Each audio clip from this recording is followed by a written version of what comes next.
están? Bueno, el día de hoy, viernes, ya se está acabando enero. Hoy nos va a presentar Jesús Ramírez el cierre de los foros del Plan Nacional de Desarrollo y qué continúa, cómo estamos incorporando las opiniones, propuestas de la gente, de la ciudadanía para fortalecer el plan. Está con nosotros también Noemí, que ayer se nos hizo tarde y ya no presentamos Mujeres en la Historia, y también Bulmaro para Suave Patria. Entonces vamos a empezar con el Plan Nacional de Desarrollo y luego contestamos preguntas. Adelante, Jesús.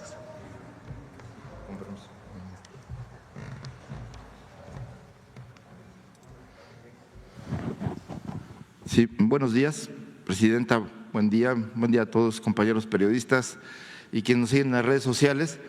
Pues se cumplió el plazo de la participación ciudadana para la integración del Plan Nacional de Desarrollo, como lo indica la Constitución, y solo vamos a recordar brevemente qué es este proceso del Plan Nacional de Desarrollo, que es la guía del gobierno para cumplir sus compromisos, para establecer, digamos, las soluciones a los problemas, las preocupaciones, reivindicaciones y aspiraciones del pueblo mexicano a lo largo de estos 6 años y la forma en cómo se va a ejecutar el gasto. Esa es, digamos, la integración Plan Nacional de Desarrollo. Adelante, por favor. Entonces, decir que hay un sistema nacional de planeación democrática que ordena el artículo 26, y de tal manera que al programa de gobierno, al proyecto de nación que en un inicio defendió la presidenta cuando fue candidata y los compromisos que adquirió, se integra, digamos, los 14 repúblicas, que son los 14 temas que incluyen sus propuestas, los 100 compromisos que se presentaron al inicio, el primer día de la administración, y pues a todo esto se suma, con la participación de la ciudadanía, las propuestas que van a fortalecer y enriquecer el Plan Nacional de Desarrollo. Entonces, durante el 6 de enero al 19 de enero se llevaron a cabo la mayor parte de los foros de consulta en las 32 entidades. En ellas participaron organizaciones obreras, campesinas, de la sociedad civil, pueblos originarios, instituciones académicas, investigadores, organismos empresariales, jóvenes, mujeres, personas adultas mayores, personas con discapacidad y, bueno, pues todos estos foros organizados por todas las dependencias del gobierno federal para lograr que se llevaran a cabo en las 32 entidades. Entonces, bajo la coordinación de la Presidencia de la República, ahí se va a redactar, una vez recogidas las propuestas de que sean, ahorita vamos a informar cuántas, ya ayer terminamos la recopilación de las propuestas, tanto en línea como en los foros, y el número resultó muy interesante. Y bueno, después de que se recuperen estas propuestas, se integrará un documento, digamos un documento primero que, digamos, tiene una parte de principios ideológica de lo que es el proyecto de nación, los principios que guían la acción del gobierno, junto con las acciones que va a llevar a cabo para atender los compromisos, para atender las reivindicaciones y para cumplir con la Constitución. Y una tercera parte del documento es, digamos, propiamente el aterrizaje técnico, presupuestal de cada una de las dependencias, de cómo se va a atender los temas nacionales. Y que al final, una vez entregado a la Cámara de Diputados, antes de que se cumpla el final del mes de febrero, pues tiene que publicarse en el Diario Oficial de la Federación, y después a través de la Secretaría de Hacienda y la Cámara de Diputados pues se va a dar seguimiento al cumplimiento de todos los compromisos, metas y todos los programas que considera el Plan Nacional de Desarrollo. Entonces, ahora sí vamos a informar, una vez, este es el proceso del Plan Nacional de Desarrollo, y vamos a informar cómo fue este proceso, que fue muy participativo, que tiene novedades y que pues por primera vez mucha gente se sintió pues convocada, invitada y sobre todo pues con mucho ánimo de participación. Decir que la planeación de este país pues tiene antecedentes. El primer Plan Nacional de Desarrollo, por así decirlo, fue el Plan Sexenal del general Lázaro Cárdenas, que es la primera idea de ordenar la acción del gobierno en torno a estos objetivos generales, al cumplimiento de la Constitución y entonces al cumplimiento de las reivindicaciones sociales del pueblo de México que durante la Revolución Mexicana se expresaron. Y entonces este plan pues incluía la reforma agraria, la recuperación de los recursos del subsuelo en manos de la nación, el fortalecimiento de la democracia sindical y del mejoramiento de la vida de los trabajadores y de los campesinos. En fin, todo eso que hizo el general Lázaro Cárdenas lo visualizó y lo estableció en el plan sexenal. Y a partir de ese plan sexenal, cada administración ha hecho y diseñado un plan nacional de desarrollo. Ha tenido diferentes nombres, pero al final se estableció que en la Constitución se le llamara Plan Nacional de Desarrollo. Entonces vamos a ver cómo fue este proceso tan rico. Solo recordar, la otra presentación por favor, solo recordar que por primera vez se está consultando a los pueblos originarios, a los 68 pueblos que tiene este país, que forman parte de su diversidad cultural y que a partir de septiembre se les reconoce derechos plenos de la reforma constitucional que presentó el expresidente Andrés Manuel López Obrador y que a partir de esa reforma constitucional que reconoce como sujetos de derecho público, pues ya adquieren otro tipo de derechos que ya se reflejan en los planes de gobierno y que el gobierno de la presidenta Claudia Sheinbaum ya incluso estableció un presupuesto especial para el ejercicio desde las comunidades para la atención a los problemas y a los planes que tienen cada una de las comunidades y pueblos indígenas. Entonces, pues se rompió récord de participación, hubo 57 foros, todavía hay 2 más pendientes, un en Oaxaca y que nos pidieron por un proceso de consulta de los pueblos originarios, es el único que queda pendiente.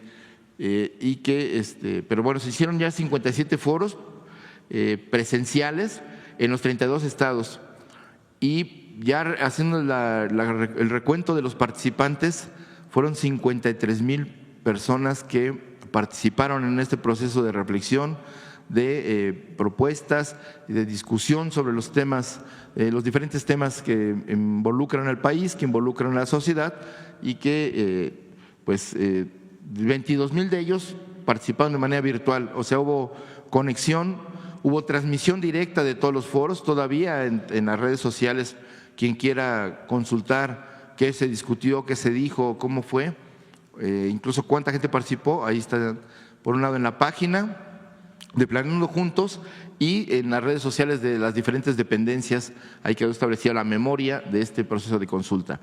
Entonces, es una cantidad bastante considerable de personas que a lo largo y ancho del país participaron, 53,621 personas. Lo que sigue, por favor.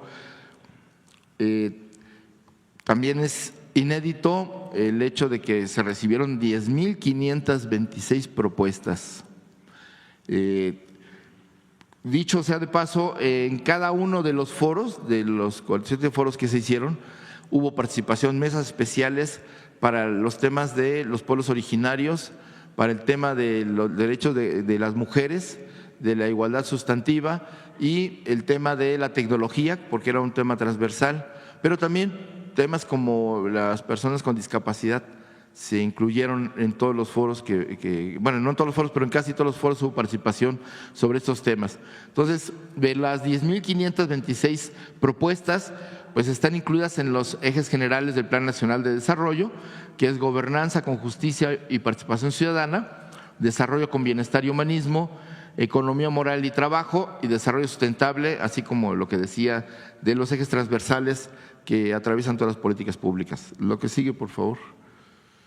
Entonces, aquí, de tal manera que con las propuestas que encajan en este esquema, es como se va a integrar el Plan Nacional de Desarrollo.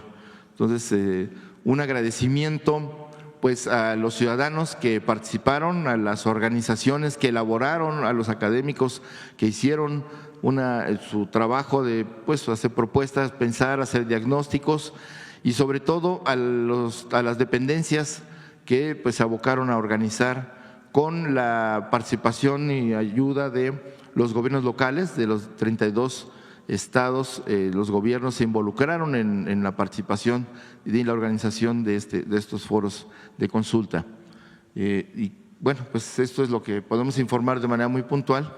Muchas gracias a todos los que participaron y tengan la plena conciencia y sobre todo pues la certeza de que sus propuestas están siendo tomadas en cuenta, están siendo sistematizadas. Son muchas, hay unas muy elaboradas y hay otras que son propuestas mucho más sencillas, pero que pues encajan en el plan general, y de tal manera que podemos decir que el Plan Nacional de Desarrollo pues está siendo elaborado con la participación pues, de todos los sectores del país. Gracias. Gracias. Noemí, ¿quieres de una vez presentar? Gracias, con permiso, presidente. Muy buenos días a todas y todos. Vamos a continuar con la identidad gráfica de este año 2025, año de la mujer indígena, y en esta oportunidad, en la sección de Mujeres en la Historia, recordaremos al pueblo mixteco, al pueblo de la lluvia, a través de la figura de Ñuñú, conocida también como la señora Seis Mono, quien desde pequeña fue educada para liderar el señorío de Jaltepec, en el actual estado de Oaxaca. Es una mujer que no dudó en defender a su pueblo ante el expansionismo de un señor de la guerra llamado Ocho Venado. Es una historia muy interesante y bueno, vamos a remontarnos al actual Oaxaca. Por favor.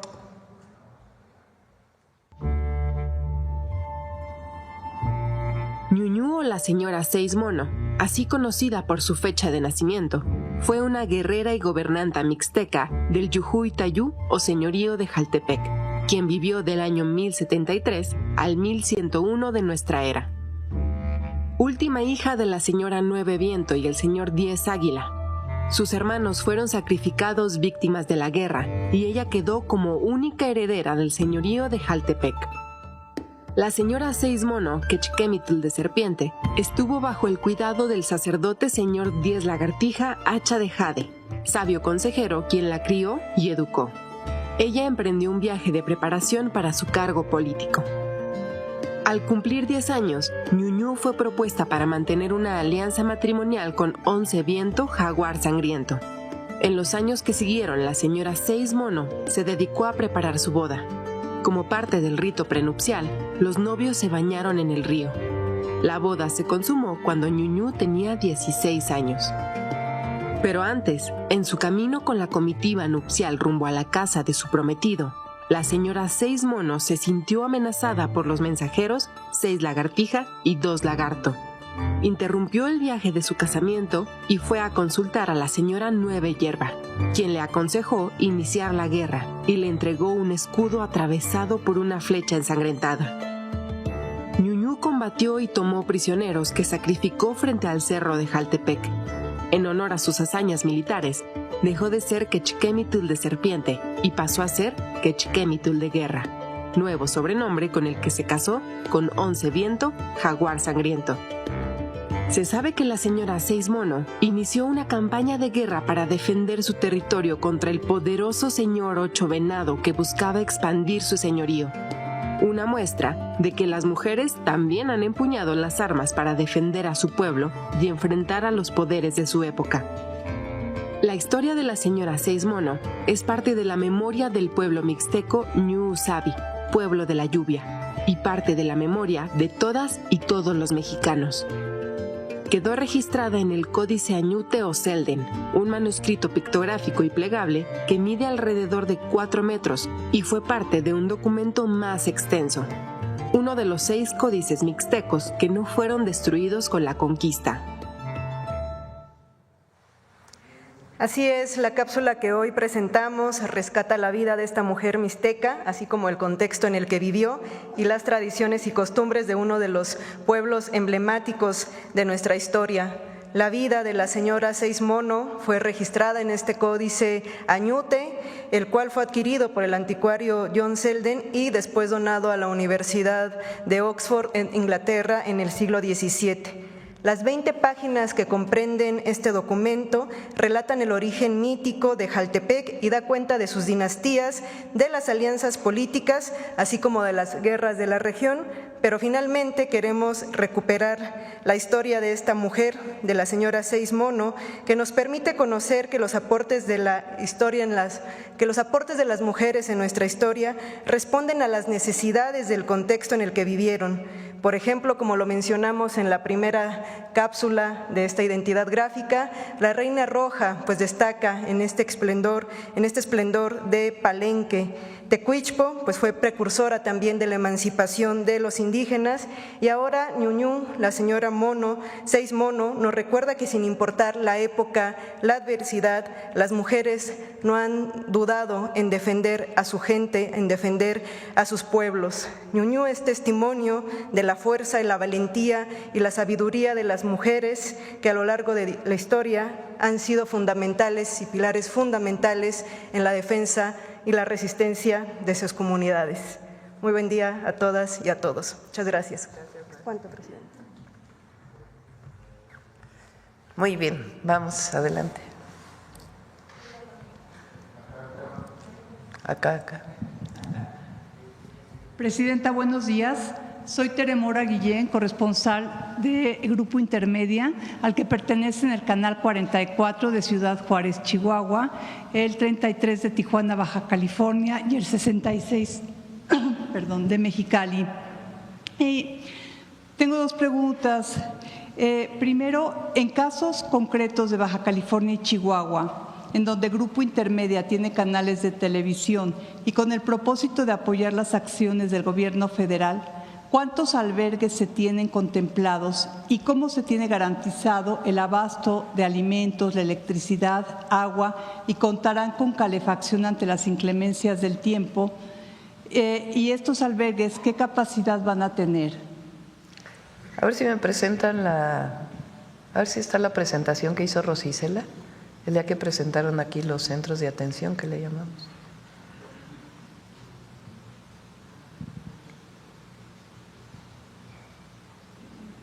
Sí, ahora si quieres lo presentamos. Muchas gracias. Para que se vea gráficamente.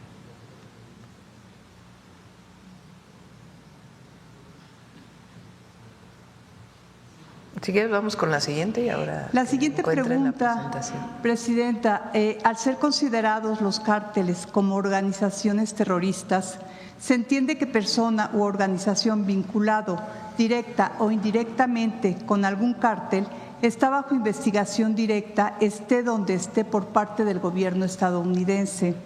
En el pasado se calificó a figuras como Rafa Márquez o el cantante Julián Álvarez en la lista negra del Departamento del Tesoro estadounidense.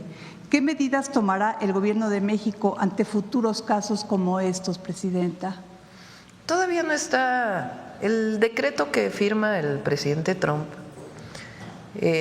Establece un periodo para el análisis en caso de que definieran a una organización como terrorista, cuál sería y sus consecuencias de esta definición.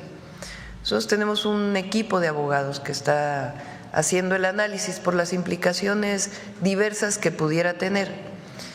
¿Qué estamos haciendo para combatir a estas organizaciones delictivas? Porque el tema aquí no es si estamos…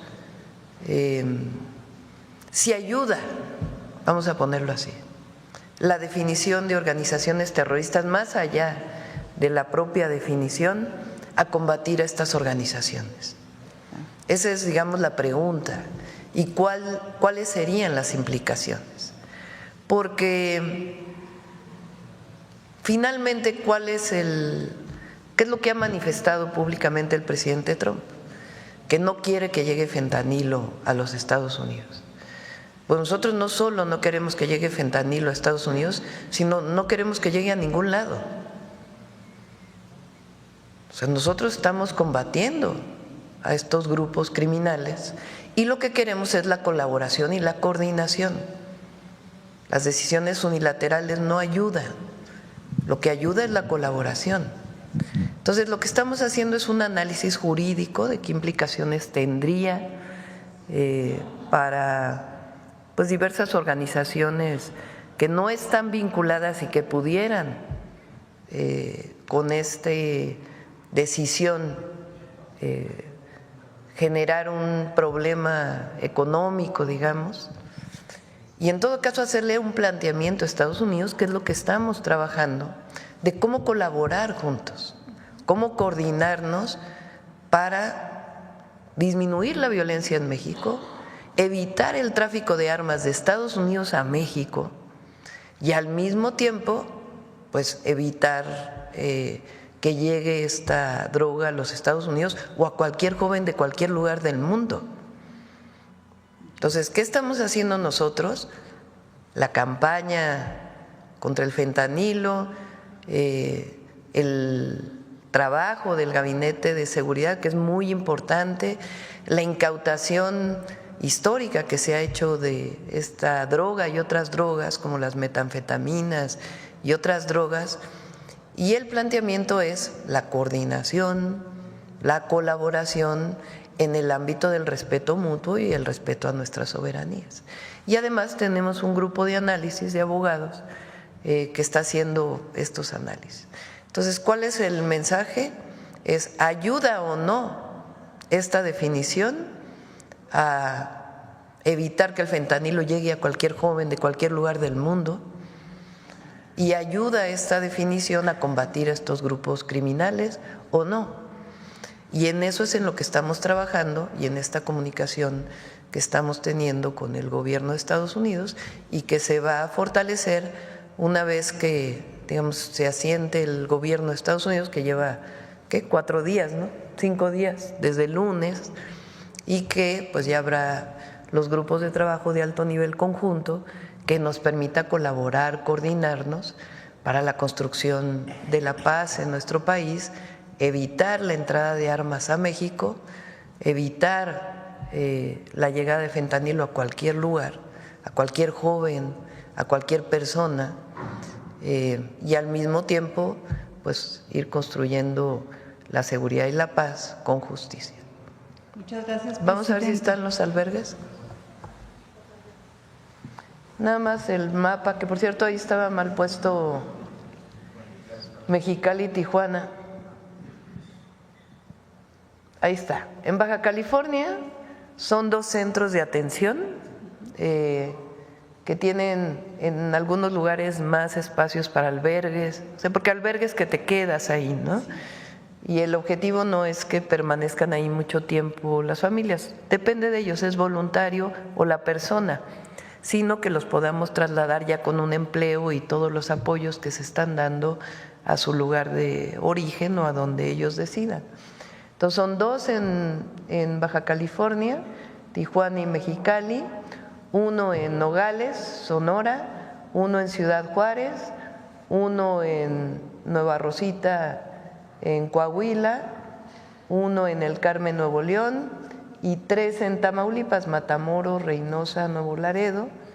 Hay personal de las distintas secretarías, se están montando estos centros de atención, esperemos que estén listos este fin de semana, y el lunes ya también incluso podemos presentarlos aquí, podemos mostrarlos, y la idea es que quien decida regresar de manera voluntaria o que por alguna razón sea deportado, podamos recibirlo con este programa que se llama México te abraza. Muchas gracias, Presidenta. Perdón, una última pregunta para Jesús Ramírez. En estos foros en los que ha participado la ciudadanía, Jesús, para el próximo Plan Nacional de Desarrollo, ¿cuáles son los rubros por los que más interés ha mostrado la ciudadanía, Jesús, al participar?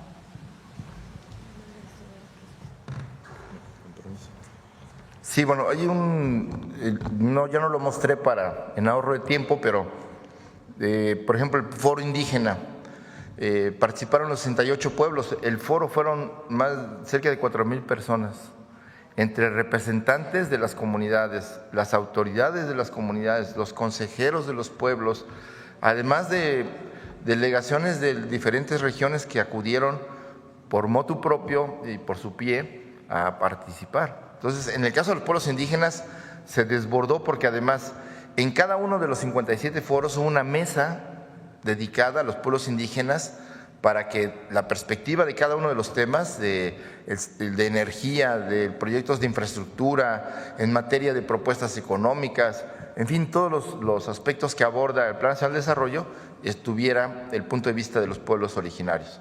Y así, por poner otro ejemplo que también fue muy participativo, por primera vez se consultó a los actores agrarios del campo en materia de propiedad social, ejidos y comunidades agrarias, participaron y hicieron sus propuestas sobre qué tipo de políticas debe seguirse en el campo para fortalecer, para que vivan bien los campesinos, para que quienes nos dan de comer puedan comer bien, para tener una vida digna en el campo y para que como actores sociales de la propiedad social sean reconocidos por ejemplo, los ejidos y las comunidades. En el caso de economía, hubo una alta participación de empresarios, digamos, tanto de organizaciones gremiales empresariales como de sectores importantes de empresarios de alto nivel que tienen empresas importantes en todo el país y como pequeños y medianos empresarios. Entonces, de tal manera que la pluralidad, no podría decir que hay algún tema donde hubo más participación. Creo que los indígenas y campesinos han participado muy fuertemente, pero también los maestros, los trabajadores. Y bueno, quizá un elemento novedoso también son los jóvenes, porque hubo más de 10 foros de jóvenes en todo el país y la participación fue muy alta. Es lo que podía comentar. Muchas gracias, Jesús.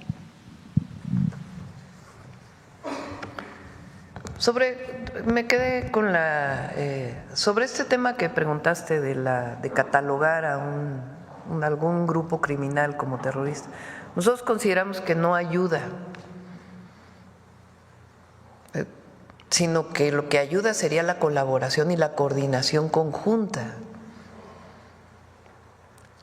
Y nosotros tenemos una estrategia integral. Y en esa estrategia integral puede haber colaboración y coordinación. Ahora, es importante también lo que hemos estado manifestando.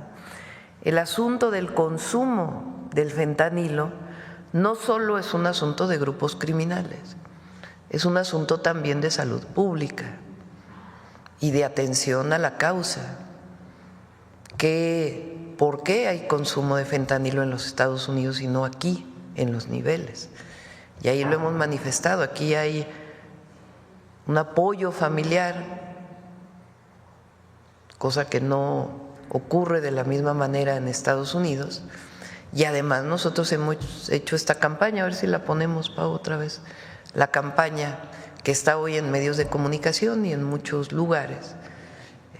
Y lo que queremos pues es la construcción de la paz, evitar el tráfico de armas de Estados Unidos a México y que el fentanilo no llegue a ningún lugar, ni en México, ni en Estados Unidos, ni en ningún lugar del mundo.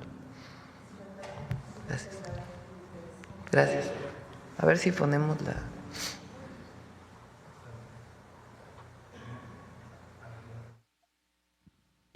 El fentanilo te mata y lo ponen en otras drogas para engancharte. Te destruye los músculos y el cuerpo, causa paranoia y pensamientos suicidas. Provoca paros respiratorios y ataques cardíacos. Mata tus neuronas y el cerebro. Aléjate de las drogas. Elige ser feliz. Si necesitas ayuda, llama a la línea de la vida, 800-911-2000. Gobierno de México. Adelante. Muchas gracias, Presidenta. Buenos días. Luis Ángel Marín, de la cadena Radio Resultados.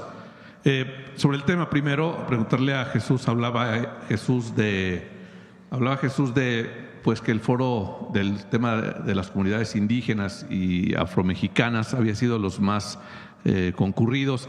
Preguntarle si las propuestas, ¿hay alguna que hable acerca de el respeto a las tradiciones, a los dialectos, a las lenguas, pero sin dejar de que haya progreso en las comunidades. No sé si hubo un tema que tenga que ver con eso, sería mi primera pregunta.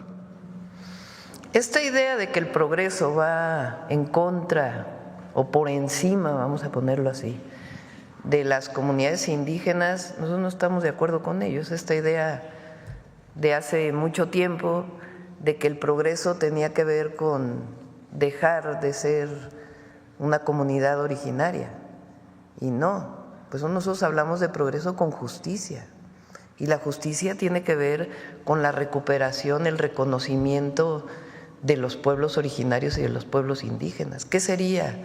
No seríamos lo que somos como país si no fuera por las culturas originarias. Entonces, cuando hay una obra en algún lugar, ¿qué es lo que se hace? Una consulta. Ayer comentábamos que uno de las experiencias muy reveladoras de cómo la Cuarta Transformación trabaja de una manera distinta es la presa del Zapotillo, en Jalisco. Es una presa que estuvo la obra abandonada durante mucho tiempo y que era importante para llevar agua a la zona metropolitana de Guadalajara y a las comunidades cercanas. ¿Qué se hacía antes? Pues con la represión se movía a las comunidades, muchas de ellas que iban a ser inundadas por una presa. ¿Qué se hizo ahora? Se trabajó con las comunidades, se logró una innovación tecnológica en la cortina de una presa que hoy tiene ventanas para evitar las inundaciones. Se logró un plan de justicia con todas las comunidades, reconociendo su origen, sus necesidades, su cultura, todo. Entonces, esta visión de que el progreso va por encima de las comunidades es una visión muy antigua con la que no estamos de acuerdo. Muchas gracias, Presidenta. No sé si quieres agregar algo. Gracias. Sí, nada más abonando lo que dice la Presidenta, que creo me parece importante. Hay quienes piensan que defender el maíz, que defender las culturas, defender las formas de vestir o los textiles, las aportaciones estéticas de los pueblos, la visión de los pueblos, su lengua, son elementos del pasado. Yo creo que hay que pensar que la modernidad tiene que ver también con la historia y con el origen cultural de los pueblos, y que la modernidad es justo reconocer ese origen y potenciarlo hacia el futuro, pues a través de las nuevas tecnologías, a través del respeto y el reconocimiento de los derechos plenos de los pueblos. Y un elemento central que sí estuvo presente en ese foro fue la defensa y protección de los diferentes maíces nativos de México, no solo como un grano que dio origen a las civilizaciones, que permitió la sobrevivencia y la resistencia de los pueblos, sino como un elemento de alimento para el pueblo de México que, libre de transgénicos, garantiza pues que pueda consumirse de manera segura para alimentar a la gente. Entonces, esos son, junto con la idea del ejercicio presupuestal que van a hacer los pueblos por primera vez en la historia, en 500 años, los pueblos originarios ahora van a tener un presupuesto propio, y eso fue parte del debate, cómo lo garantizar, cómo las autoridades indígenas le van a poner el ejemplo a las autoridades formales de nivel municipal, estatal y federal en el ejercicio democrático de un presupuesto que será vigilado por las asambleas de cada pueblo. Entonces, había un debate de que la obligación moral, el ejemplo que tenían que poner los pueblos que iban a por primera vez recibir este presupuesto, pues era un elemento central de la ética de los pueblos frente al resto de la sociedad, para demostrar que no son un signo de atraso, sino por el contrario, son un elemento que le aporta y enriquece a la sociedad mexicana, y que con la visión del mundo y su arraigo a la tierra, pues permiten también una visión de futuro para la nación. Gracias. Gracias, sí, muy importante siempre respetar la esencia de nuestras culturas de la par del progreso. Presidente, en otro tema, la Cámara de Diputados está hablando de reajustar el presupuesto 2025 por el tema de la llegada de migrantes. ¿Ya se ha hablado en qué rubro sería el ajuste? No es necesario, está contemplado en presupuestos para alguna emergencia. O sea, hay una partida presupuestal para alguna emergencia y entre ello puede ser la consideración de centros de atención, de albergues, entonces no es necesaria ninguna modificación. ¿Se quedará tal cual el presupuesto 2020? Sí. Muy bien. Presidente, en otro tema pues relacionado con lo que ha pasado con Donald Trump, hay reacciones a nivel mundial. En el foro de Davos, ayer el Ministerio de China hablaba de lo complicado que sería una guerra comercial. Decían que nadie gana en una guerra comercial.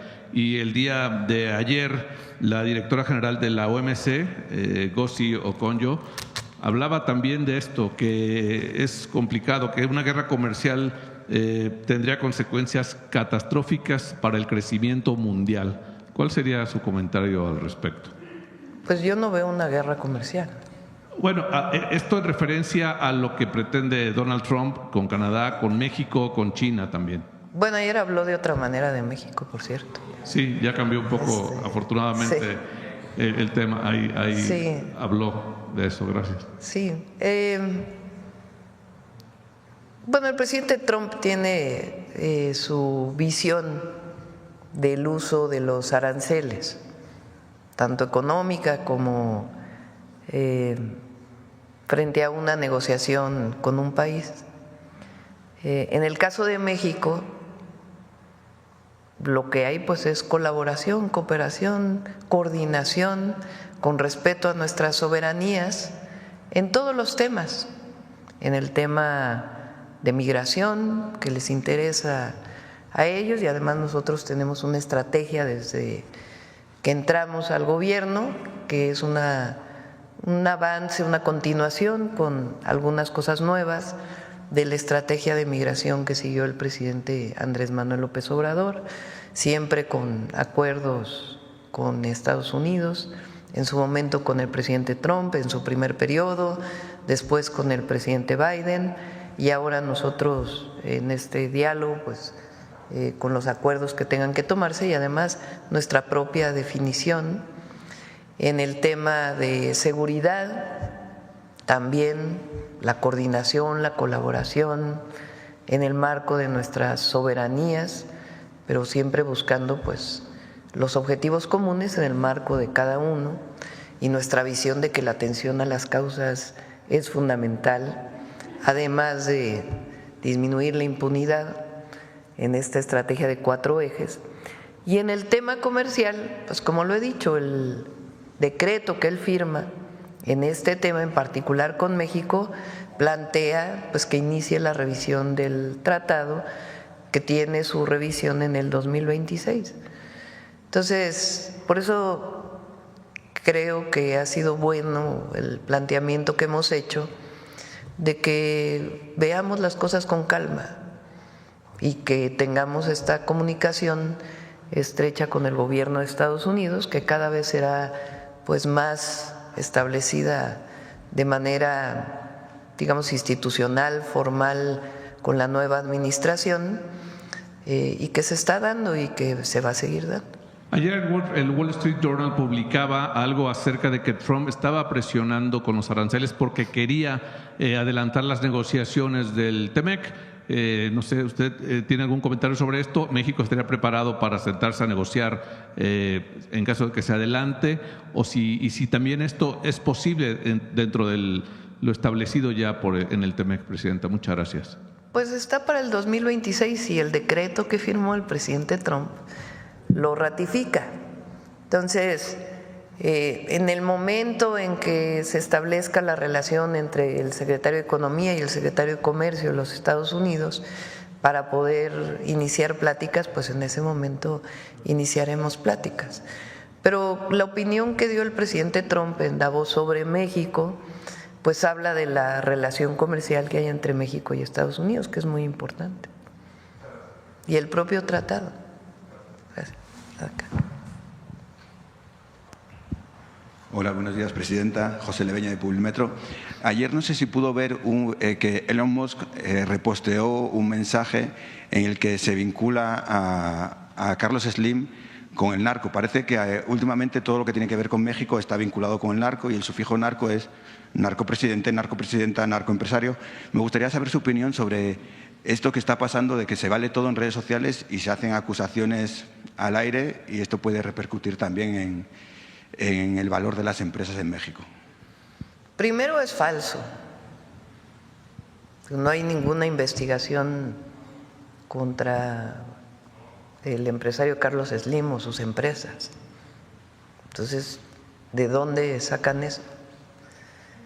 Segundo, México es un país grandioso y no vamos a permitir que se le etiquete, que se asocie a México con el tema del narcotráfico, como han querido ponerlo en muchas de las series. Entonces, estamos avanzando en la estrategia de seguridad, pero México es un país grandioso.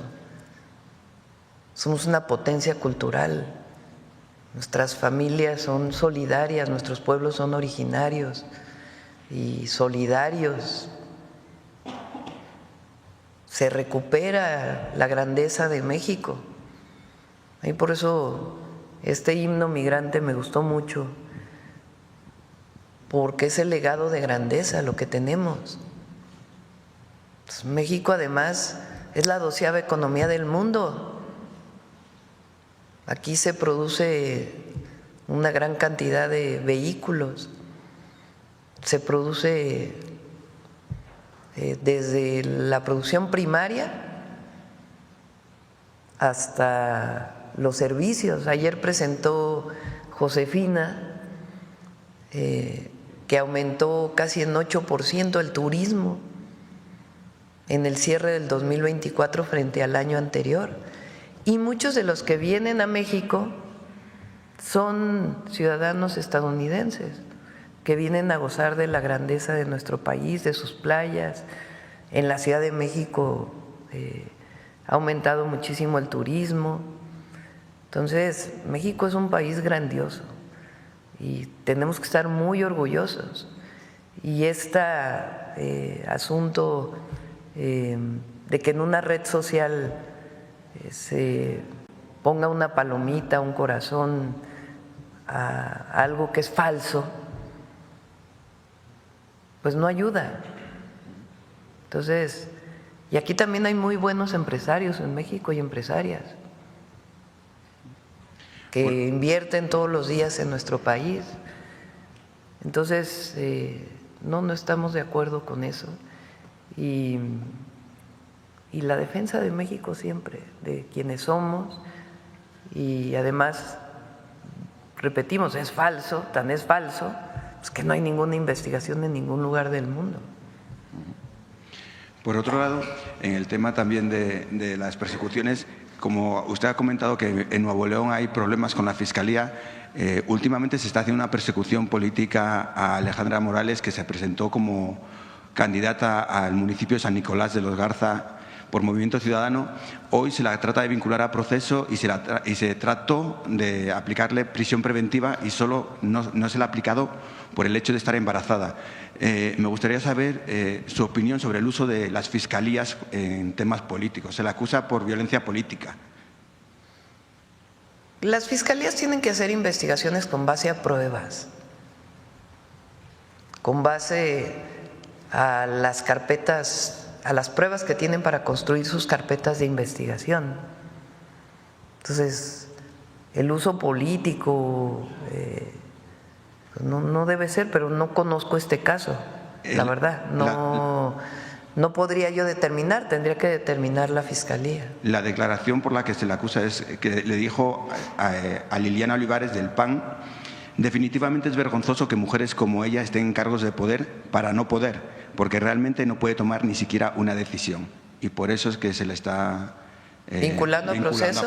No. Si este es el caso, pues no estoy de acuerdo. No, las fiscalías tienen que actuar con pruebas y no políticamente. Eso.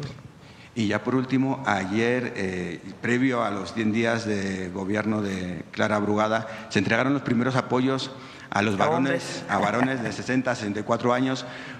Usted lo prometió el 1 de octubre, habló que se iba a aplicar. ¿Cuándo se va a extender al resto del país? Porque estoy seguro que muchos varones están deseando. Bueno, a ver, el programa, y así lo defiendo yo, es para mujeres. Los estados pueden, por supuesto, dar la parte que le corresponde a los varones. ¿Y por qué? Las mujeres hemos estado vinculadas a los cuidados, no porque deba ser así, siempre lo aclaro. Tenemos que colaborar en el cuidado del hogar, en el cuidado de los hijos, la pareja, porque hay distintas parejas, pero en particular en la pareja hombre-mujer, pues tienen que colaborar los dos en el hogar. Esta idea de catalogar, de orientar a que las mujeres somos las que tenemos que lavar los trastes, trapear, llevar a los hijos a la escuela, cuidarlos, es esta idea del pasado de que la mujer era la que se quedaba en el hogar y el hombre salía a trabajar. Todos tenemos que colaborar en el trabajo de los cuidados, pero las mujeres hemos sido las que estamos vinculadas a los cuidados. Entonces, lo digo así siempre en las asambleas desde la campaña y lo pregunto al auditorio en las asambleas, ¿quiénes somos las que nos dedicamos al cuidado de los hijos? Y unánimemente varones y mujeres dicen las mujeres. ¿Quiénes somos las que principalmente estamos cuidando del hogar? Las mujeres. ¿Quiénes somos las que, de broma siempre digo, cuidamos hasta los maridos? Sí, porque es algo que parece que esa es la tarea que se nos ha dado y la hemos desarrollado, repito, no porque sea correcta, pero así ha sido. Entonces, el apoyo que estamos dando, el apoyo de Mujeres Bienestar de 60 a 64, tiene que ver con el reconocimiento de ese trabajo, porque es un trabajo no remunerado, es un trabajo que muchas veces está asociado a dobles o triples jornadas para la mujer, y entonces es un reconocimiento a ese trabajo que hemos hecho las mujeres.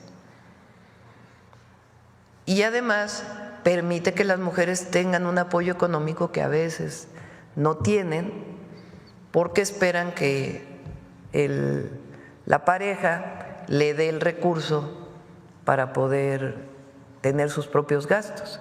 Y en este caso, aunque es poco recurso, pues es para ellas, para que ellas decidan en qué lo utilizan directamente. Entonces es parte de este sistema de cuidados que estamos desarrollando, que tiene que ver también con los CESIs de los que hemos hablado, para que las mujeres puedan trabajar y puedan dejar a sus hijos en un lugar seguro, educativo, de cuidados. Entonces, a nivel nacional va a ser para las mujeres. En el caso de la Ciudad de México, Clara tomó la decisión de que fuera universal. También en Tabasco, el gobernador May también está impulsando esto, y nosotros por lo pronto lo vamos a dejar para las mujeres. Acá.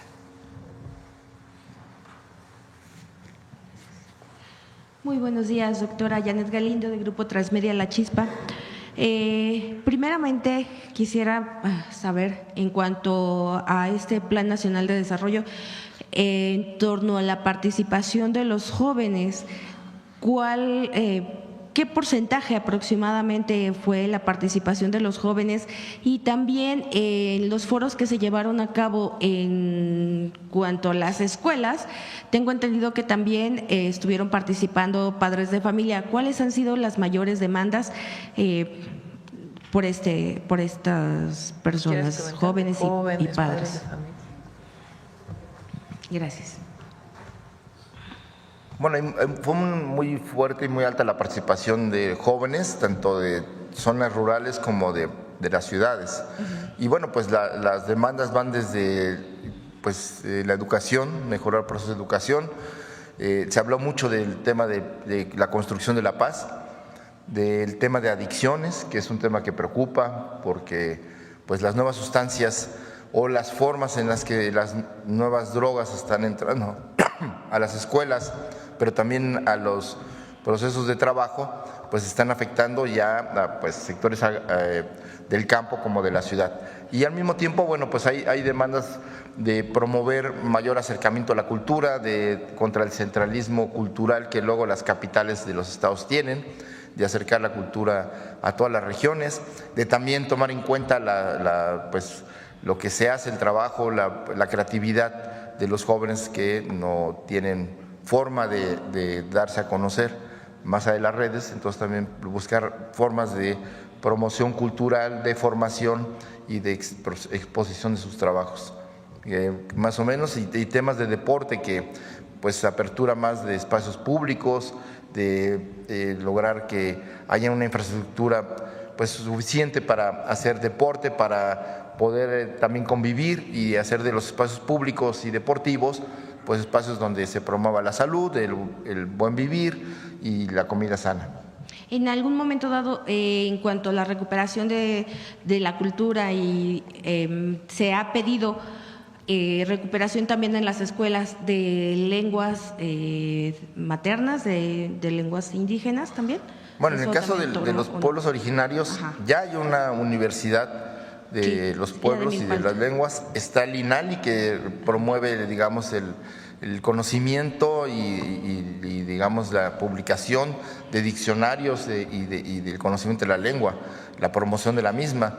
Pero por supuesto que una preocupación de los pueblos es que la lengua materna se habla desde niños, porque hay pueblos que han perdido la lengua por resultado del racismo, del colonialismo interno, donde se castigaba a quien hablaba una lengua distinta al castellano.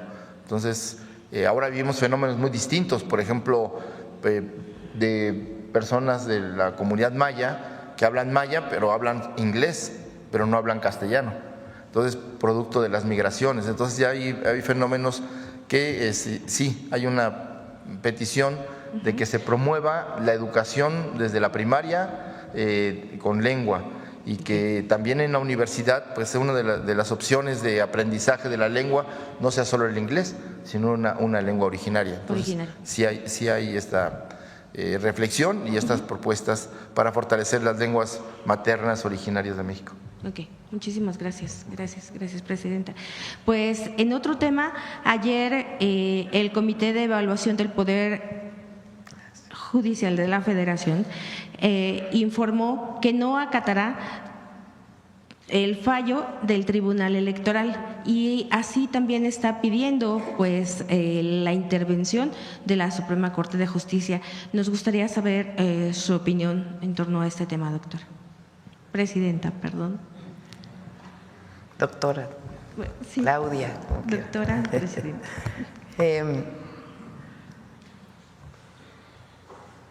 Se empeña el Poder Judicial o algunos ministros y ministras de la Corte en que no salga la elección, nada más que ellos ya se van en agosto.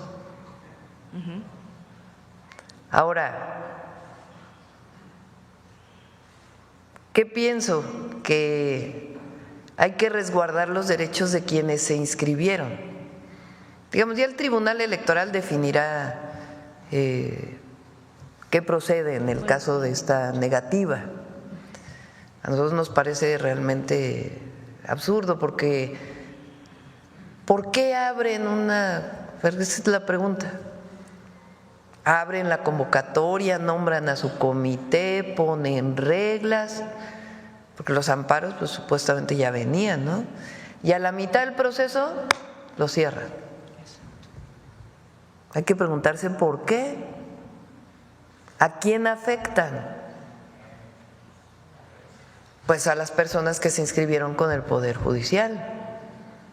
¿Qué pretenden? ¿Que no siga el proceso? Eso no va a ocurrir. Entonces el Tribunal Electoral, la Sala Superior, tiene que determinar qué hacer para resguardar los derechos de las personas que se inscribieron con el Poder Judicial, dado que el Poder Judicial se niega a seguir con su proceso. Puede dividir, por ejemplo, entre los otros dos comités, por decir algo, una hipótesis, para la evaluación de las personas que se inscribieron ahí. Pero el Tribunal Electoral tiene que determinar las sanciones a la Corte y al mismo tiempo resguardar los derechos para que después no digan que el proceso tiene problemas porque no se resguardaron los derechos de los que se inscribieron con el Poder Judicial. Ahora, el 1 de junio va a haber elección. Eso lo determinó el pueblo de México, ya está en la Constitución. Hoy leía uno de estos comentócratas que decía, para que se mejore la relación con Estados Unidos, que yo no veo que esté mala la relación, para que se mejore la relación, que se suspenda la elección al Poder Judicial. ¿Y qué tiene que ver las peras con las manzanas?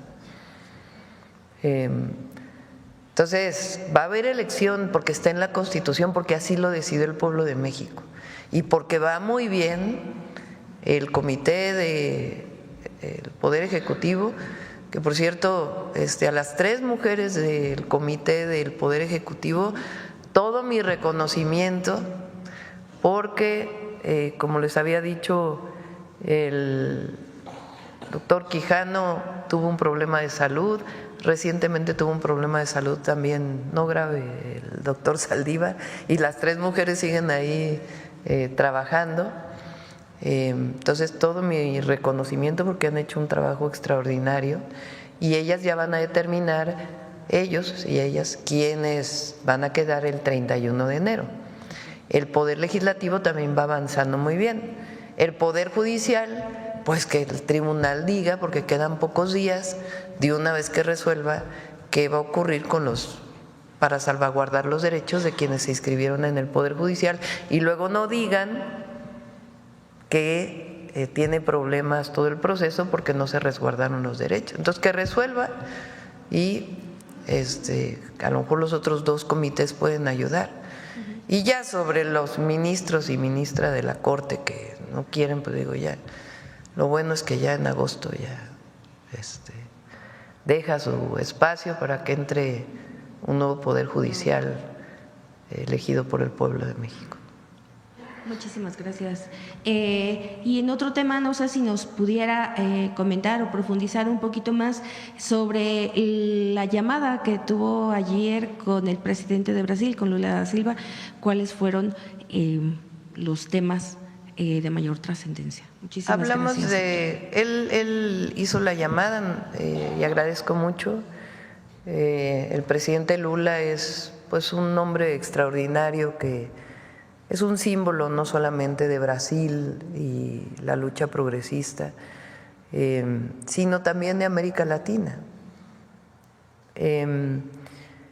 Entonces hablamos de la situación actual, se solidarizó con las y los mexicanos que viven en Estados Unidos, a lo cual le agradecí, y platicamos un poco de cómo veíamos la CELAC.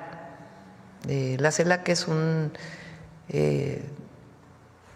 pues una unión de todos los países de América Latina y el Caribe que toma decisiones por consenso. En marzo deja la presidenta Xiomara la presidencia y entra el presidente Petro, de cómo fortalecer esta organización, nuestra solidaridad con Panamá. Hablamos de varios de estos temas y también de temas bilaterales, educativos, culturales, de la relación con Brasil.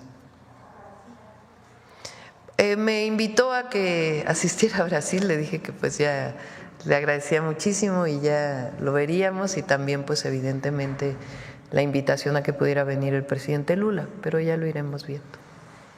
Gracias.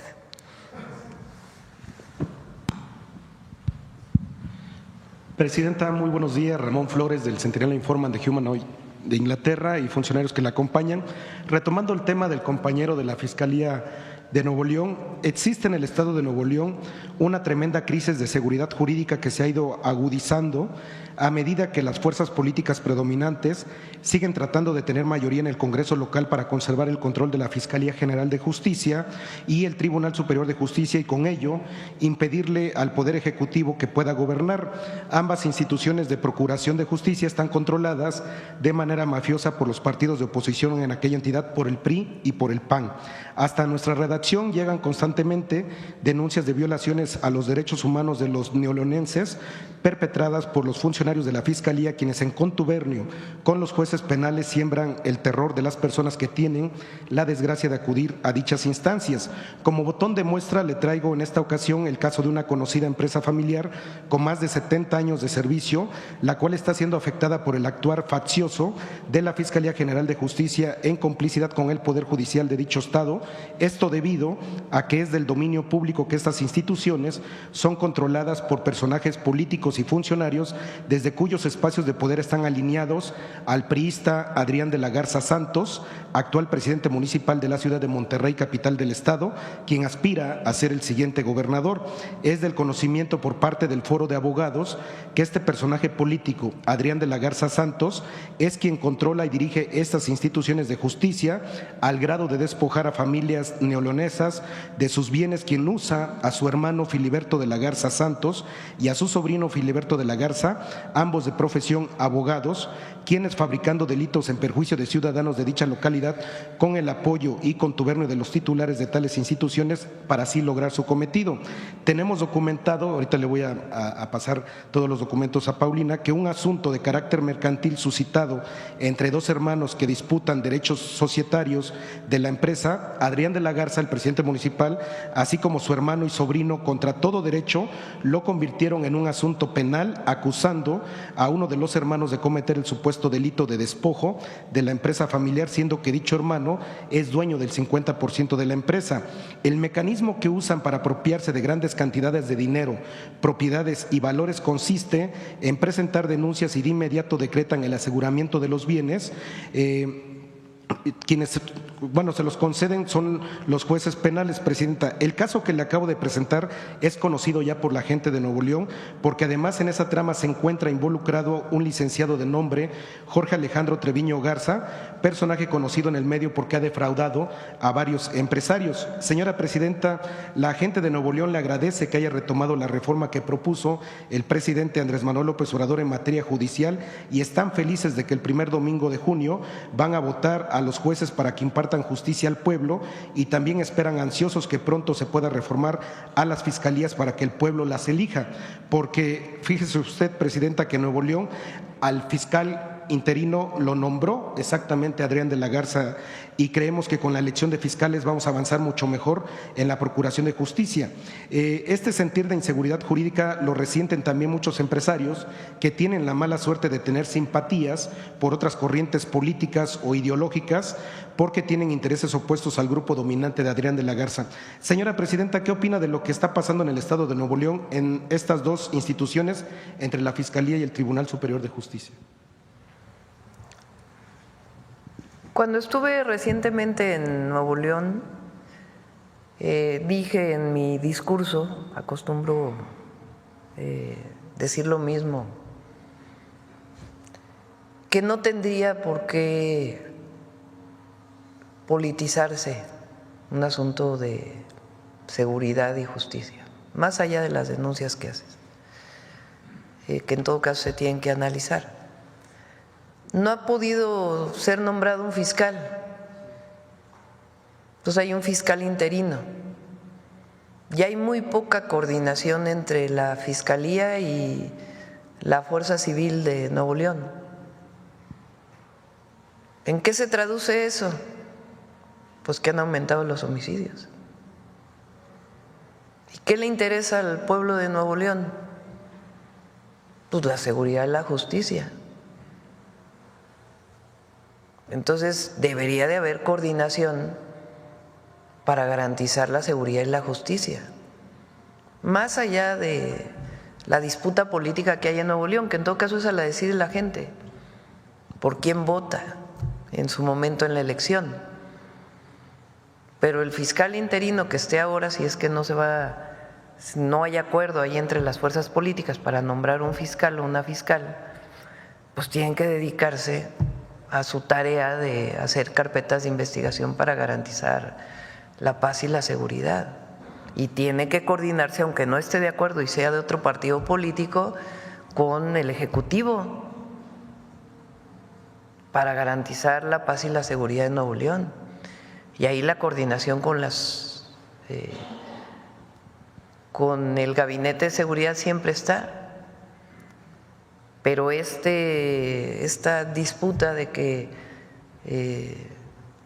entre estas fuerzas políticas, pues que lo dejen para el día de la elección, y si son servidores públicos, que se pongan a hacer su trabajo, todos.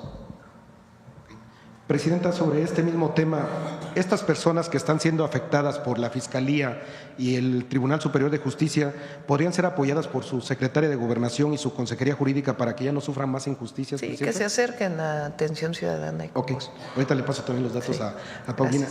Presidenta, también sobre otro tema, nosotros estuvimos en Washington, el compañero y un servidor, estuvimos cubriendo la toma de protesta de Donald Trump y del presidente Donald Trump, y muchos colectivos se nos acercaron y, si usted me lo permite, le mandan una carta porque dice así: Presidenta Claudia Sheinbaum Pardo, Presidenta de los Estados Unidos Mexicanos, estimadísima doctora Sheinbaum, los mexicanos en Estados Unidos nos dirigimos a usted con el más profundo respeto y consideración como ciudadanos mexicanos, preocupados por la situación de nuestros compatriotas.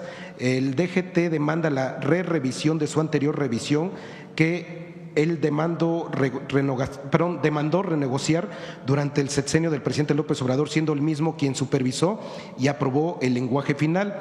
Hoy de nuevo demanda ¿El qué, perdón? Sobre el TEMEC. Es lo que están, sí.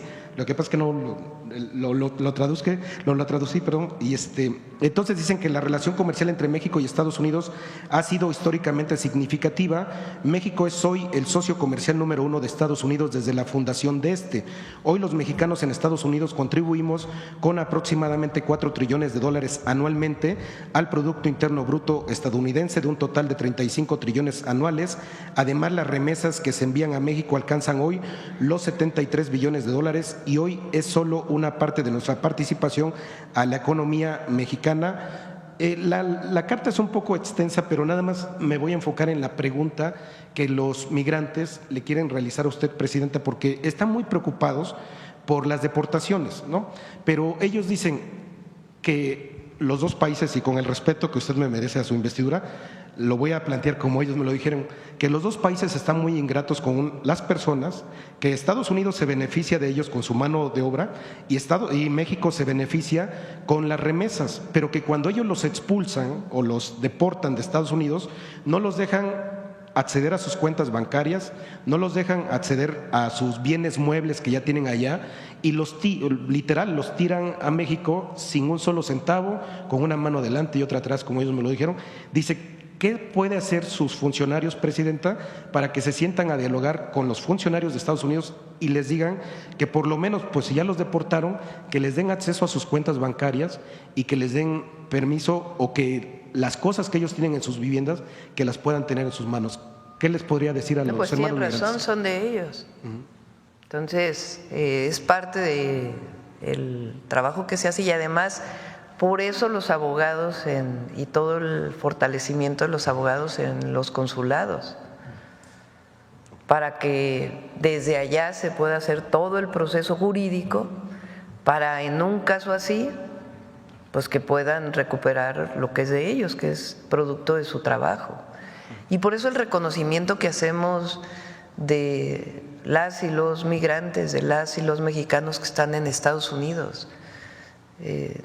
Nunca había habido este reconocimiento que hacemos, y estamos ahí para protegerlos, para ayudarles, y en caso de una situación así, jurídicamente, para apoyarlos, para ayudarles, y también la reivindicación del trabajo que hacen. Ayer, pues lo que presentó la compañera María Teresa de esta organización, que hace esta valoración de lo que significa los latinos y particularmente los mexicanos en Estados Unidos.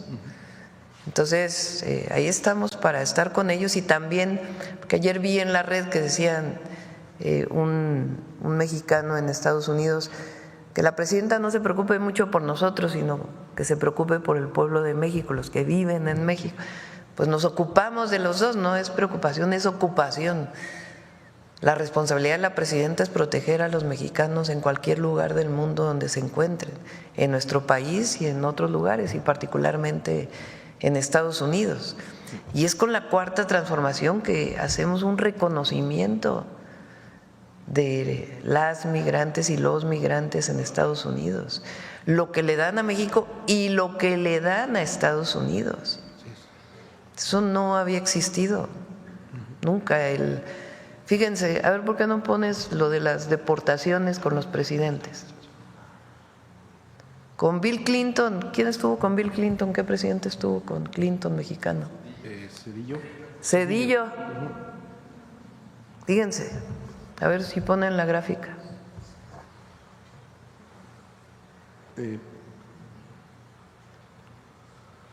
Demócrata. Sí.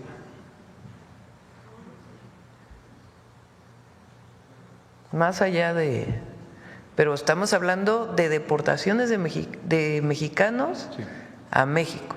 Oiga, presidente. También hay que decirlo, van, y ayer lo dijo María Teresa, ahora van muchísimo menos mexicanos a Estados Unidos de lo que iban antes, gracias a la Cuarta Transformación y a la fortaleza económica de México. Pero miren, vale mucho la pena.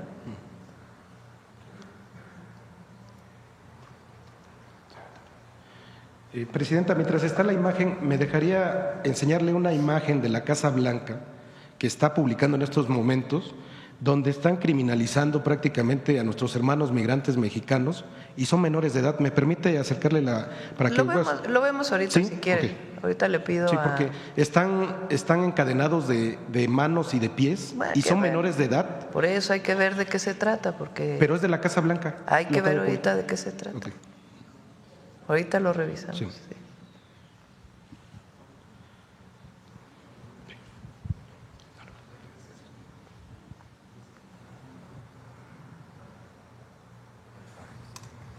No, es la de los presidentes.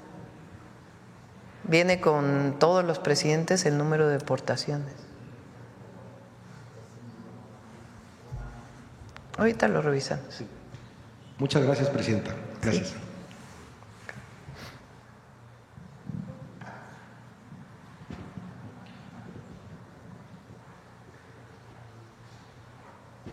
Ahí está, mira. Miren Bill Clinton, el número de deportaciones de mexicanos. Por año, 1 millón en el 2000.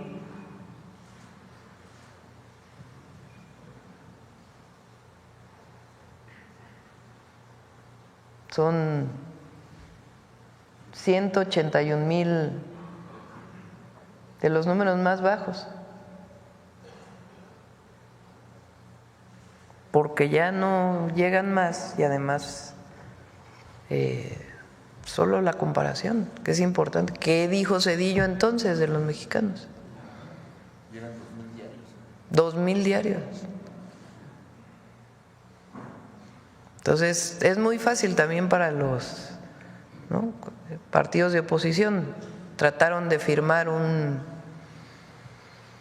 desplegado con todos los partidos en la Cámara de Diputados. Se negó el PAN y el PRI a firmar con los otros partidos. Ellos sacaron sus propios comunicados, pero el otro día les dije que les iba a enseñar algo. Se los voy a enseñar. A ver, pongan el libro.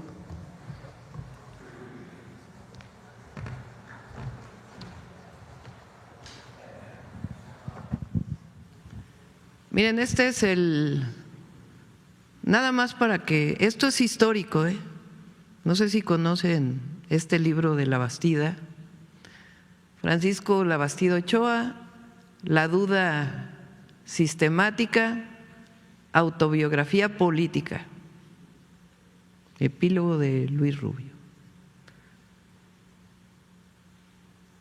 Al final de la jornada electoral, página, a ver qué página es, 218, a ver si corresponde, porque es fíjense,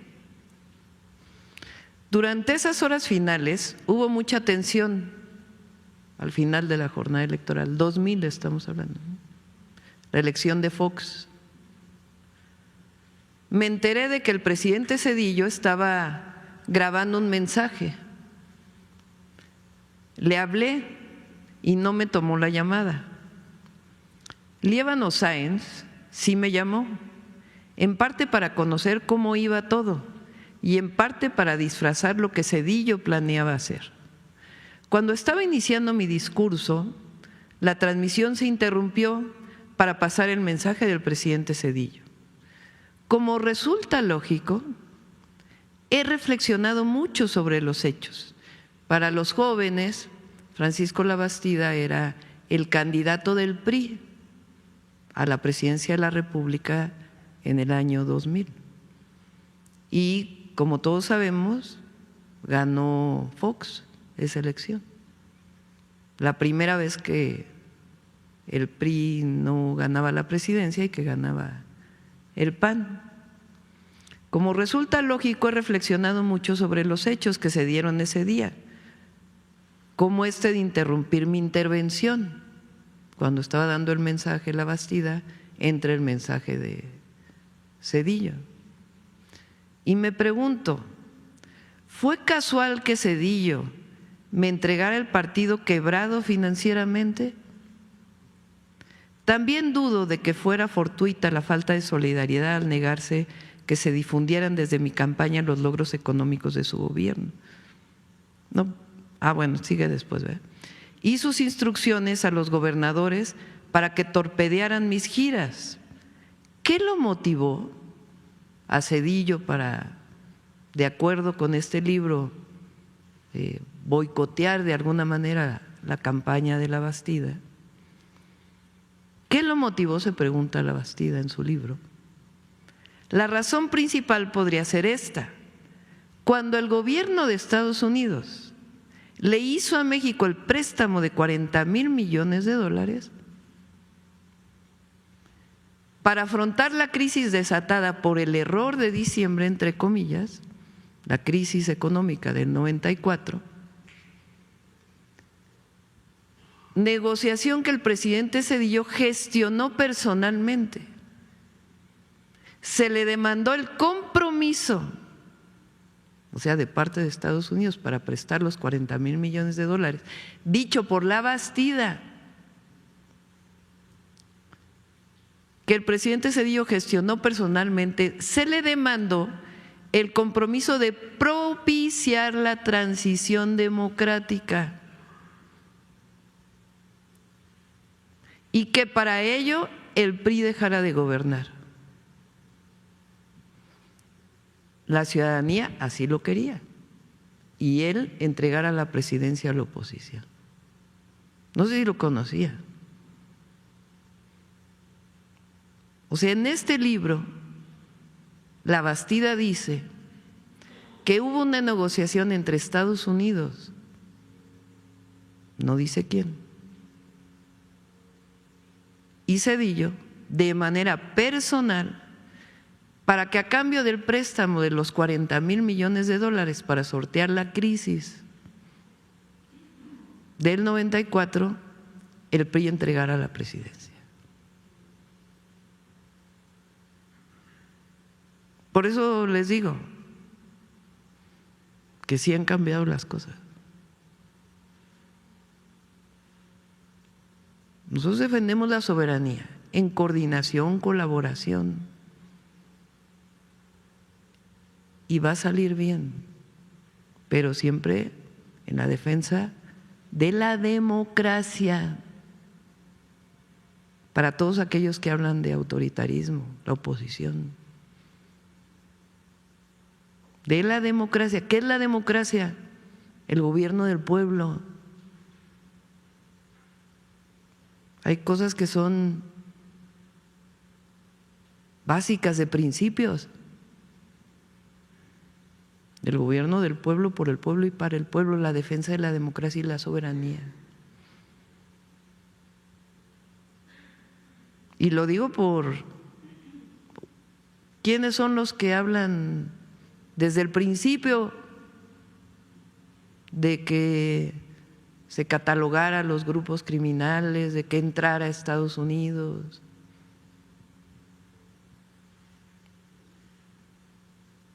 ¿Y quiénes son los que negociaron? Dicho por la Bastida, ¿eh? También lo dijo Madrazo.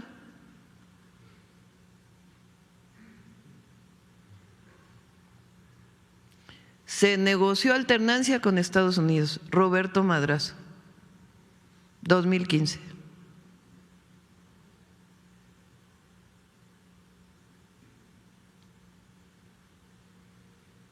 Ahí se las dejo para el fin de semana, para que la analicen. Lo platicamos el lunes nuevamente, porque esto es historia, ¿eh? Esto es cómo se establece la relación con un país y otro, y a quién se representa. Gracias, Presidenta. Marco Antonio Olvera, del periódico digital Hidalgo News y del canal de YouTube México News World. El tema obviamente es sobre pues, todas las andanzas y declaraciones que ha hecho el presidente Donald Trump. Yo le quiero preguntar sobre el tema de las armerías. En Estados Unidos hay 64.747 tiendas de armas. Estados Unidos son los proveedores de las armas a los grupos delincuenciales en México y ellos, por supuesto, son los responsables del terrorismo que se genera en México pues, cuando estuvo Calderón, porque fue un gran promotor de pues, una guerra sangrienta en nuestro territorio.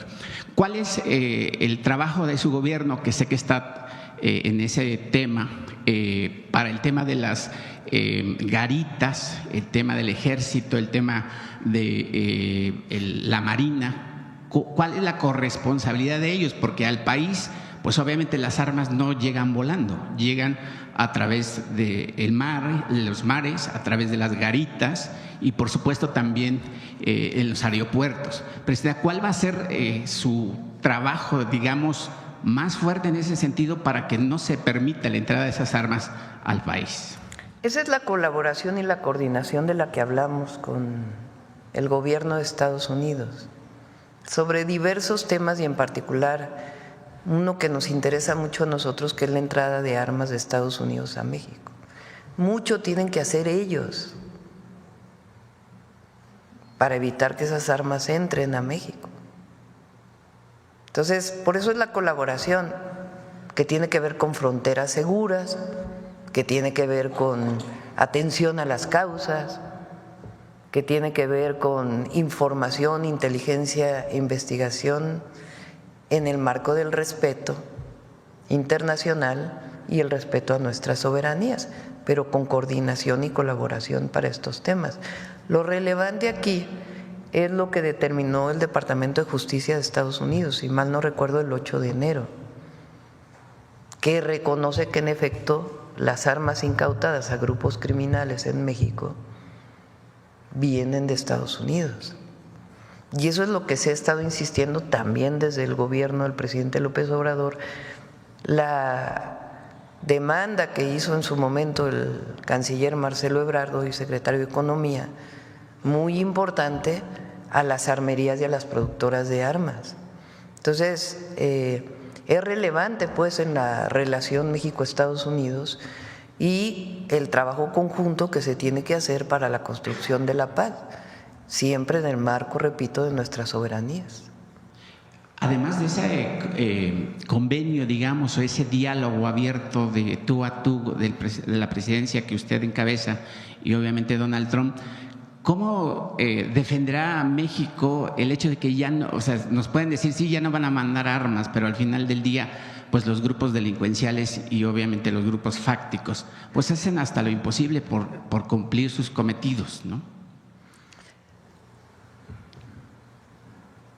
La estrategia de seguridad que tenemos tiene que ver con los dos ejes. Voy a insistir en esto porque es muy importante. Y estamos dando resultados y se van a dar resultados. Por cierto, mi solidaridad con lo que pasó con la familia en Sinaloa, le pedí a la secretaria Rosicela que entrara en contacto con ellos. Se hizo un refuerzo en Sinaloa hace unos días. Y diario estamos revisando los resultados y avanzando, y el secretario de Seguridad ha estado ahí y va a seguir ahí, el secretario de la Defensa, de Marina, hay una gran coordinación y colaboración en el Gabinete de Seguridad. Pero es integral la estrategia, tiene que ver con la atención a las causas, que por más que la oposición diga lo que diga, es fundamental, porque nosotros no queremos que ningún joven mexicano se acerque a un grupo delictivo, como pensando que es una opción de vida cuando es una opción de muerte. ¿Y cómo se hace eso? Que tengan acceso a los derechos, a sus derechos, el derecho al empleo, el derecho a la escuela, el derecho a vivir plenamente, y para eso son los programas de bienestar, y para eso estamos ampliando el número de preparatorias, el número de universidades, para esos jóvenes construyendo el futuro, para eso el trabajo que estamos haciendo territorial ahora, para que haya presencia del gobierno federal, estatales, cuando hay coordinación en distintos lugares del país. Atender a las causas, pero también fortalecer a la Guardia Nacional y también avanzar en la cero impunidad, como fortaleciendo la inteligencia y la investigación y la coordinación con la Fiscalía para hacer carpetas de investigación que lleven a detenciones en el marco de la ley, y también la coordinación integral y un poder judicial que esté para servir al pueblo y para servir a la construcción de la paz y la seguridad. Entonces, una estrategia integral, y en esta estrategia hay colaboración, toda la vida ha habido. Con el presidente López Obrador también había coordinación de alto nivel, con respeto a nuestras soberanías, con el gobierno de Estados Unidos. Y es todos los días estar trabajando en ello. Y la economía también. La economía de México hoy amaneció mejor todavía el peso. 20.20 centavos. Entonces es de todos los días, todo el gabinete hace su trabajo todos los días. Y la coordinación, y nosotros con nuestros principios además, ahora vamos a la Mixteca, una de las zonas que históricamente fueron más olvidadas, que apenas llegó el presidente López Obrador, y el programa Sembrando Vida tiene una presencia muy grande en la Mixteca. Vamos a la Mixteca oaxaqueña ahora, porque nosotros, nuestro principio, por el bien de todos, primero los pobres. Gracias, presidenta. Una segunda pregunta, si me lo permite, no menos importante que la que abordamos. El tema de la iniciativa de ley que usted va a mandar ya a la Cámara con respecto a la eliminación de los senadores y diputados plurinominales. En ese sentido, Gerardo Fernández Noroña, el senador en la Cámara Alta, se opone a que desaparezcan estas figuras que para mí representan unos floreros, porque son los que hacen más cara la democracia mexicana. La democracia mexicana es los votos que ejercemos los mexicanos son uno de los más caros en el mundo, incluso de comparación con países de Europa.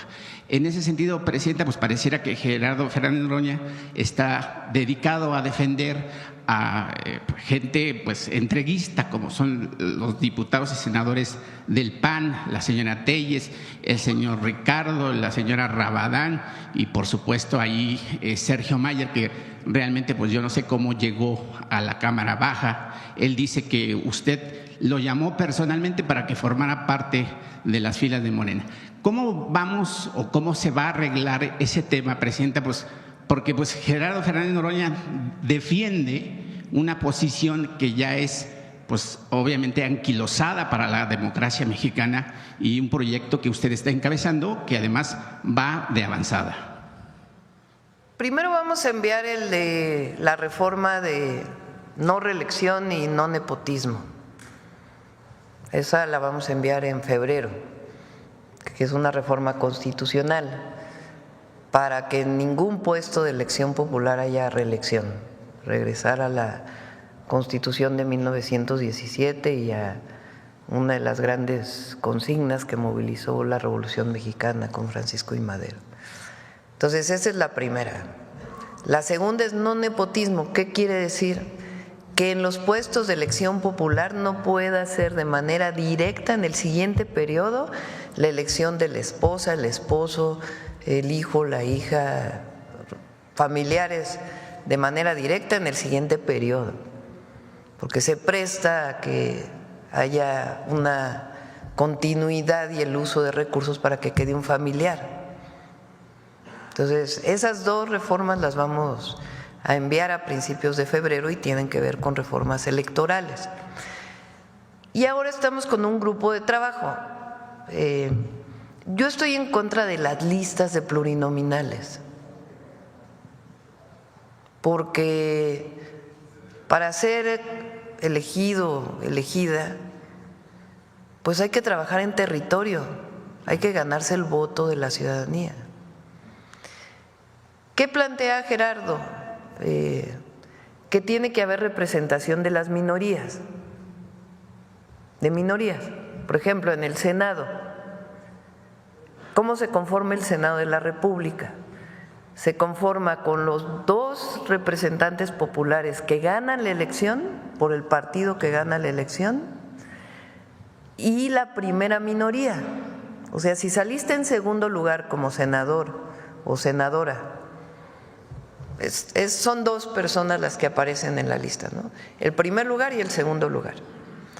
Entonces, ahora el INE exige que sea mujer, hombre, o sea, que haya paridad, que no en todos lados siempre aparezca el hombre arriba o la mujer, sino que haya paridad. Pero, por ejemplo, aquí en la Ciudad de México estuvo Ernestina Godoy y Omar García Harfuch. Entonces Omar aparecía en primer lugar, Ernestina en segundo, porque hubo un acuerdo ahí en Morena de que quien había participado en la elección pudiera participar de senador. Ahora los dos trabajan conmigo, afortunadamente, y fueron sus suplentes quienes tomaron el lugar. Pero así aparecía, dos. Entonces, ¿quién gana la elección en la Ciudad de México para senador? Morena. Entonces entran ellos dos de senadores. Pero también entró la primera senadora de la oposición que ganó en segundo lugar, Cintia, que también, por cierto, está con el Movimiento de Transformación. Así en todos los estados, entran los dos primeros y luego la primera minoría.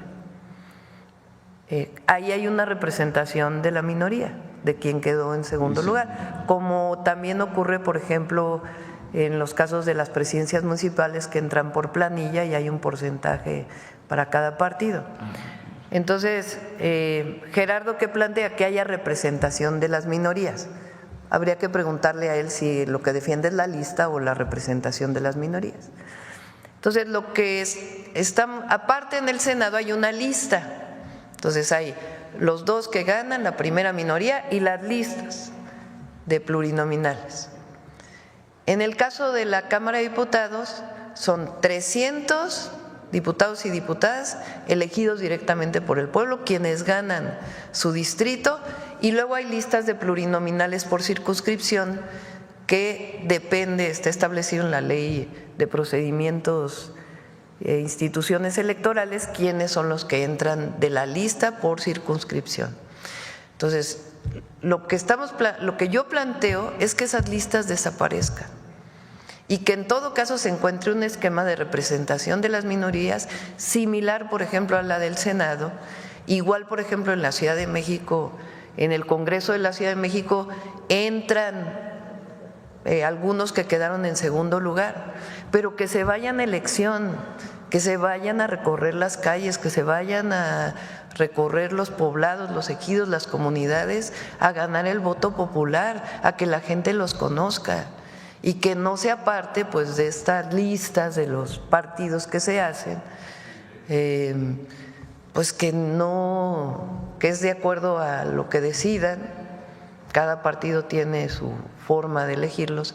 Morena, por ejemplo, muchos son de tómbola, de los militantes, pero es mejor pues que haya una representación de las minorías distintas y que sean menos. También no se necesitan 500 diputados. Y además se reduciría el gasto. Reduciría el gasto y también la revisión del gasto de los partidos políticos, del subsidio que se da a los partidos y también de cuánto cuestan las elecciones. Entonces, para hacer esta propuesta ya más integral, ahí estamos conformando un grupo de trabajo nosotros, que permita pues hacer una propuesta donde haya representación de minorías, pero que se vayan a territorio, a ganar el voto del pueblo y no las listas. Entonces habría que preguntarle a Gerardo si defiende las listas o defiende la representación de minorías. Rapidísimo, Presidenta, pareciera que Donald Trump recibió su primer revés a nivel internacional, ya que ayer una fuente del gobierno británico declara al diario de Telegram que obviamente el Reino Unido o su gobierno va a respetar el hecho de que el Golfo de México siga siendo el Golfo de México. Obviamente usted ha insistido en que siga siendo el Golfo de México porque pues además no es un capricho, es una cosa que está establecida desde hace siglos. ¿Qué opinión le merece esa respuesta del gobierno del Reino Unido al diario británico? Pues es el nombre internacional y por eso digo hay que remitirnos a los decretos, porque el decreto que hace el presidente Trump es para nombrarle a su plataforma continental. Pero es a la plataforma continental de Estados Unidos que él pide que se llame Golfo de América, no a todo el Golfo. Entonces también pues hay que poner todo en su justo término. Ya nos vamos a cerrar con Suave Patria y ahí les dejamos el libro ahí de La Bastida para que lo platiquen, lo comenten, lo discutan, lo debatan. ¿Qué pasó en el año 2000 en México? La famosa transición. Sí, adelante. Con su permiso, Presidenta. Tindegno, desde Palacio Nacional. Les acabo de saludar en mazateco, una de las lenguas más habladas aquí en nuestro país. El pueblo de México es reconocido por su fraternalismo. ¿Esto qué quiere decir? Por ejemplo, aquellos que cuidan a las niñas y a los niños, a los adultos mayores, a las personas que están enfermas en cualquiera de las familias. También aquellos que se solidarizan con las catástrofes en desastres naturales. Hoy, viernes, en nuestra Suave Patria, queremos hacer un homenaje al fraternalismo. Si me lo permite, Presidenta, veamos la siguiente cápsula. La operación se llama Rescate California.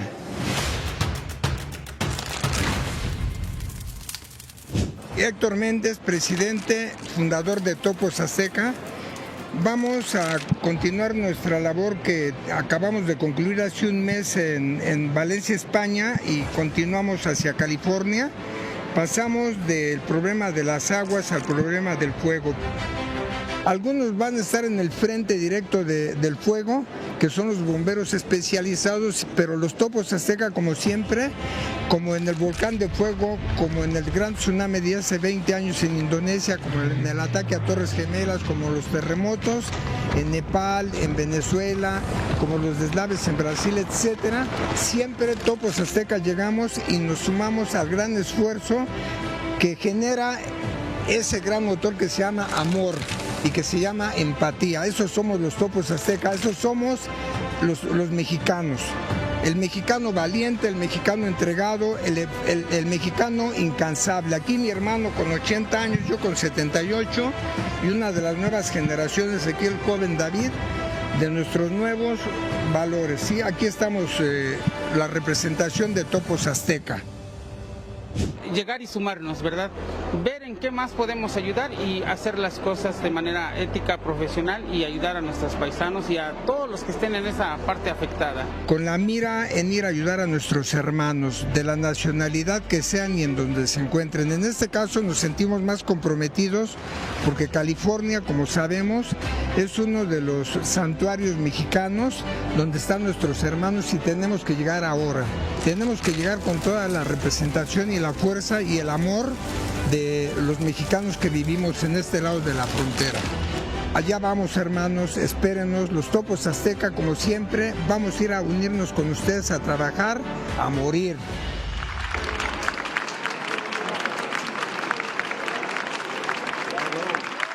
¡Viva México!